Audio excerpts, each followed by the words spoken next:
Alright, this is pt02 again, and we're back for part 2 of the 1/60th scale Strike Freedom Gundam review. And I managed to stack my camera on top of several video game cases, so now we're at eye level with Strike Freedom. And this guy is really heavy. If you want a solid model kit that's not going to move around, this might not be for you, because it is, God, it's really hard to get this guy to stand up. I'm having trouble getting him to balance as we speak. I think most of it is due to his enormous backpack with all those dragoons back there. Anyway, for colors, he's got a little bit different than your standard Gundam colors. Of course, he's got red, white, and blue. Very little gray, because obviously his inner frame is in this clear yellow color. But he does have some gray around the collar and the chest vents, a little bit on the cheeks, and on the some on his weapons, which are on his back skirts right now, so we'll get to later. And he's got one piece of standard solid yellow on the V-fin here.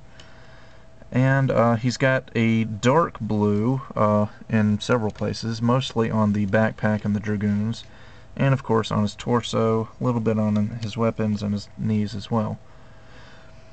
So, actually, I want to show off this clear yellow color.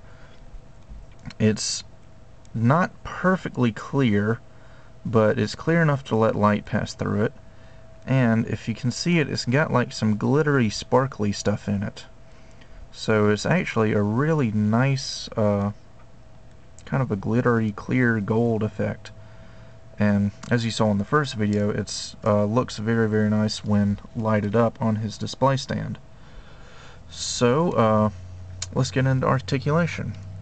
And to do that, I'm going to have to take this backpack off. So, having said that, why don't we do the backpack first? I'll move Strike Freedom to the side. Here it is from the front and the back. And, yeah, basically 4 giant wings, each with 2 dragoons on it, totaling 8 of them. So, and all these dragoons, the light blue parts, are detachable. Unfortunately, unlike the Master Grade, the Lightning Edition doesn't have stands to have the dragoons in mid-air. If they did, not only would that look really cool, but it would also take up a lot of space. You'd pretty much have to display this guy on your dining room table, because that'd be about the only place he'd fit. Anyway, articulation for the backpack. The main joint for the wings it rotates, goes 360, and then it can go back, and it can go forward a bit. Although you're going to have to be careful, because this joint right here tends to split apart pretty easily. You might even want to consider gluing that together if you're going to be moving this kit around a lot. And then the 4 separate wings, I guess, can rotate. Not quite 360, because they hit the main part of the backpack, but they do go up and down. And these, one of the dragoons on each wing can move separately, like so. And like I said, they can be detached.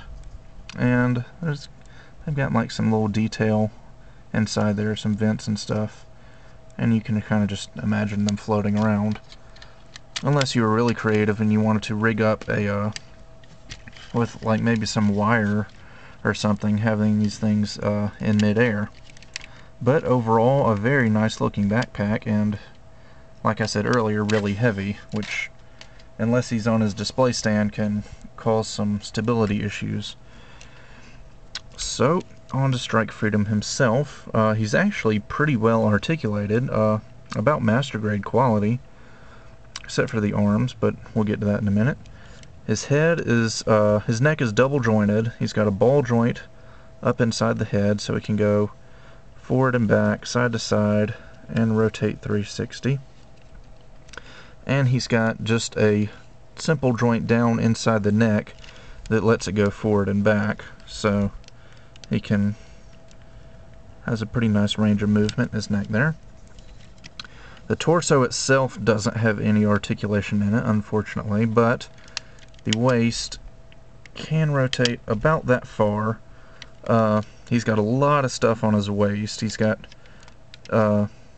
really two sets of side skirts, because he's got his normal side skirts and then his guns double as side skirts. So anyway, there is forward and backward motion for the shoulders inside the torso, and no, they don't go up and down any, but the arms do go out about that far, about perpendicular to the body, and the shoulder armor can move up and down independently.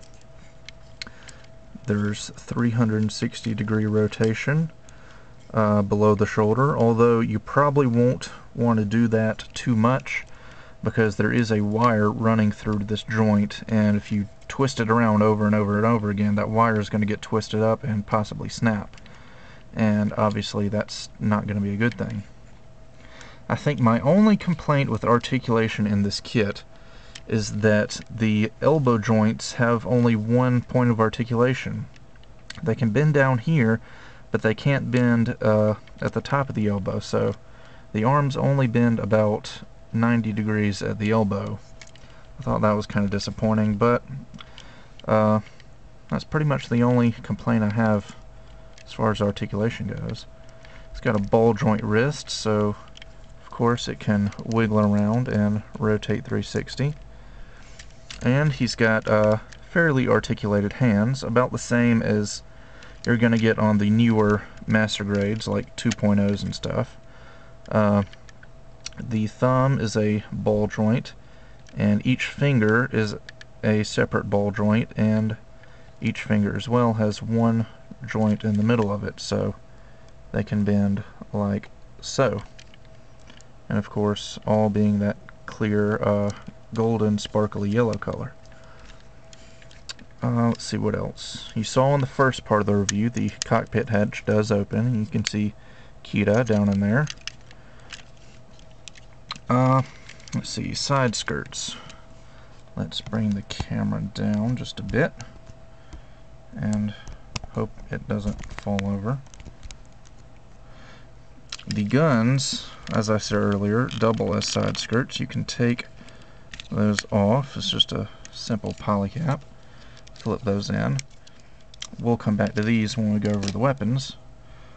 And his true side skirts are around in the back, and they have a nice little sliding, rotating mechanism, so they can slide forward and then lock back into place.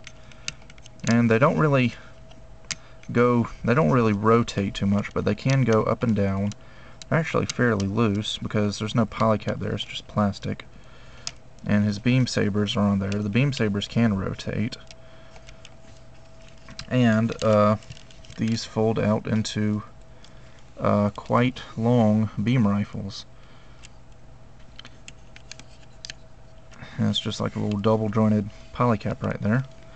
The back skirts don't move, they're pretty much just fixed in position. The front skirts, on the other hand, are on ball joints, as you'd expect, so they can move around pretty freely.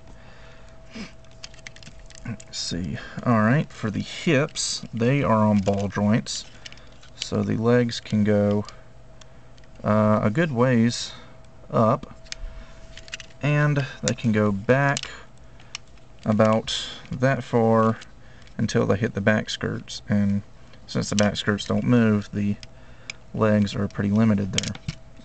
That little piece just keeps coming off for some reason. Maybe I ought to glue it on. Anyway, the knees are double jointed, unlike the elbows, so they can bend almost a full 180, not quite. But the knee armor does come up and down, so that's a nice touch.